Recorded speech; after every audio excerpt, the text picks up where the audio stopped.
The story was supposed to be over. A tragic death, a grieving wife, a swift cremation, and a public statement that tied everything up neatly. But a newly leaked autopsy summary is now raising questions that refuse to stay buried. According to documents circulating among independent journalists, key medical details appear to contradict what Erika Kirk told the public about Charlie Kirk's final wishes.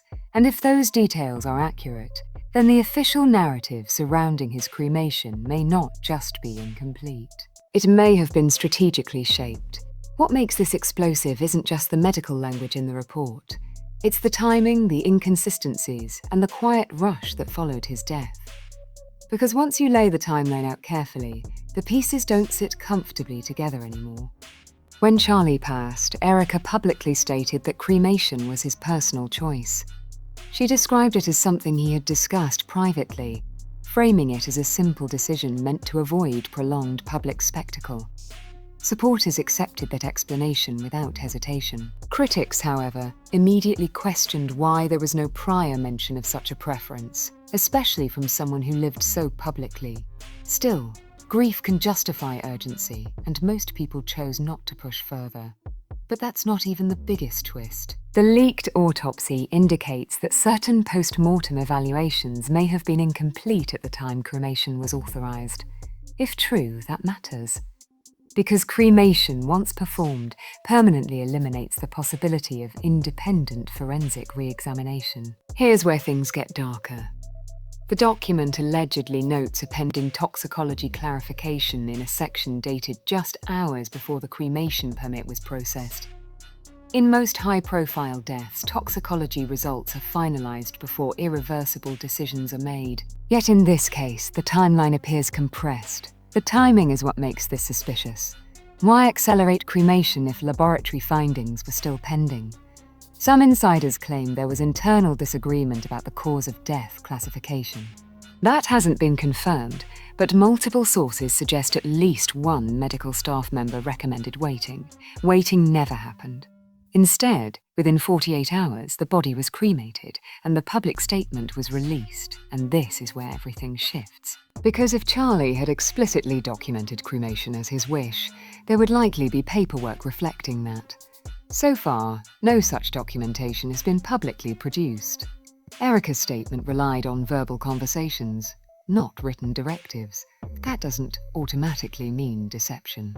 Many couples discuss end-of-life preferences informally, but in a case surrounded by public scrutiny and political influence, informality feels risky. The autopsy leak adds pressure by suggesting there were unresolved medical variables at the time. Some analysts point to a discrepancy between the preliminary cause listed internally and the final cause announced publicly. It may be a routine revision, or it may indicate something that was never fully explored. The supporters of Erika argue that grief decisions are rarely perfect. They say speculation is cruel, yet critics highlight a pattern. In the months before Charlie's death, there were reported tensions behind the scenes, financial disagreements, strategic disputes, even rumors of internal restructuring within his organization. None of that proves wrongdoing. But patterns matter when timelines tighten. The rapid cremation effectively closed any door to a second look. Independent pathologists now admit that without preserved remains, certain questions can never be answered. That permanence is what keeps fueling suspicion. Because once something is irreversible, the narrative becomes the only surviving evidence. But that's not even the biggest twist. According to one former associate, Charlie had privately expressed interest in a traditional burial years earlier. That claim surfaced quietly, then disappeared just as fast. The source has not gone on record publicly, but messages allegedly show him questioning cremation practices in conversation. If authentic, that would directly contradict Erika's statement. Of course, private opinions can evolve. People change their minds. Still, the absence of documentation combined with conflicting anecdotes creates a fog that feels thicker than coincidence. And whenever documentation is missing in a high-profile case, people start asking who benefits from speed. Here's where things get darker. Death. The leak also references minor physical indicators that some online analysts believe deserved deeper toxicological review. Again, nothing definitive. But phrases like "a further analysis recommended" don't align with immediate cremation. The medical examiner's office has not publicly addressed these claims. Silence may simply reflect policy. Yet silence in a climate like this breeds its own narrative. The timing is what makes this suspicious. Within hours of cremation confirmation, coordinated social media posts appeared reinforcing the his choice message. To some observers, it felt preemptive, like the defense arrived before the accusation, and this is where everything shifts again. Financial documents filed weeks after his death show rapid consolidation of certain assets under joint control. Legal experts note that estate transitions can happen quickly, especially with prior planning, but skeptics argue that the speed mirrored the cremation timeline. Swift decisions, minimal delay, controlled messaging. None of that proves malice. However, when multiple processes accelerate simultaneously, it invites scrutiny.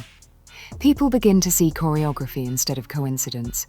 And in the absence of transparent documentation, speculation fills the gaps. There's also the issue of access. Several close associates reportedly requested private viewings before cremation and were told it was not possible due to a time sensitivity. That phrase keeps resurfacing.